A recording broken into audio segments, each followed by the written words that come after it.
Welcome. Today we're doing a deep dive into something, well, really fundamental, the architecture of abandoned trust.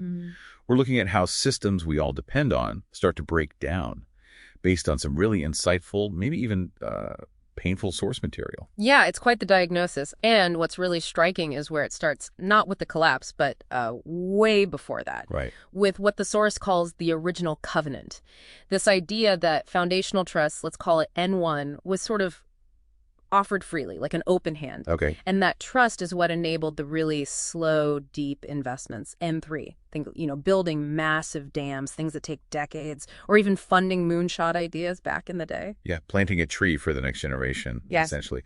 That initial trust, it cuts down on friction, on overhead, right? So you can just focus on getting the job done. Exactly. And the payoff, that was N2. Steady performance, the lights stay on, the stores are stocked, reliability. Which then feeds back and reinforces the trust you started with. That's the reinforcing loop, R1, a virtuous cycle. Precisely. So the big question the source tackles is, okay, if this worked, how did it all start to unravel? How did we, bring it down? Things started to go wrong, problems cropped up, N4, that happens.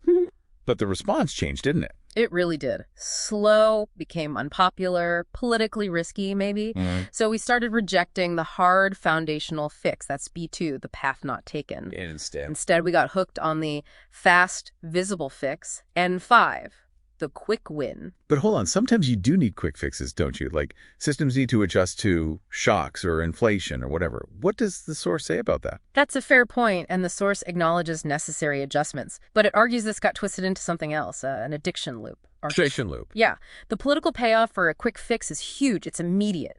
So instead of, say, a massive 30-year project to secure new water sources... You just pay people to use less water today. The B3 path. Exactly. Looks great on the news tonight, right? Problem solved. But it's just a patch. And here's the kicker in that addiction loop. Every dollar spent on the patch. Is a dollar not invested in fixing the foundation, the B2 path we ignored. You're basically guaranteeing more problems down the line because the underlying issue, N4, is still there, festering. So treating the symptom, ignoring the disease, and then when those patches inevitably fail and the problems get worse, what happens? Well, we stop trying to fix things and we start yelling at each other. Polarization, N6. Right. The anger feels justified, righteous even. But the result? Functional paralysis, gridlock. The reinforcing loop R6, we literally can't turn the wrench anymore because we're too busy fighting. There's that anecdote in the source. It's just so telling. Brilliant engineers, a needed bridge design ready to go. And it all grinds to a halt because they couldn't agree on what to name the bridge. Example, AILA 11, it sounds absurd, but... But the anger led to gridlock, which meant the original problem just got worse and worse. Exponentially worse. And when you have that paralysis, when people see the system just can't act anymore, trust evaporates completely. And that's when the whispers start. N7, disinformation. Exactly. It finds really fertile ground there. The source calls it gasoline on the fire of polarization. That's loop R8. Because when you're already angry and stuck, you want to believe the other side is malicious, right? And the lies, the disinformation, they tell you the cracks you see aren't real, or there's someone else's fault entirely. Your enemies are making it up.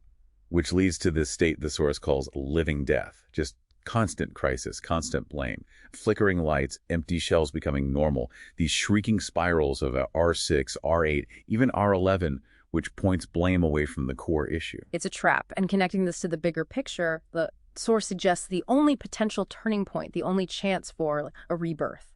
It only comes when the last bit of duct tape, N5, finally gives way. Right. When the shouting and the whispers, N6 and N7, are suddenly met with this terrifying silence because the system, N2, is just undeniably broken. Performance has collapsed. That's rock bottom. And in that moment, the choice isn't really political anymore, is it?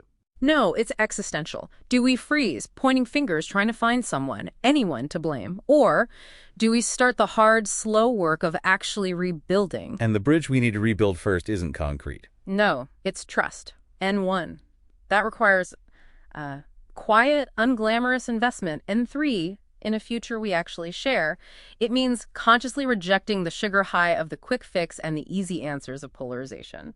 So thinking about this for yourself, for you listening, what does it mean personally? The source puts it starkly.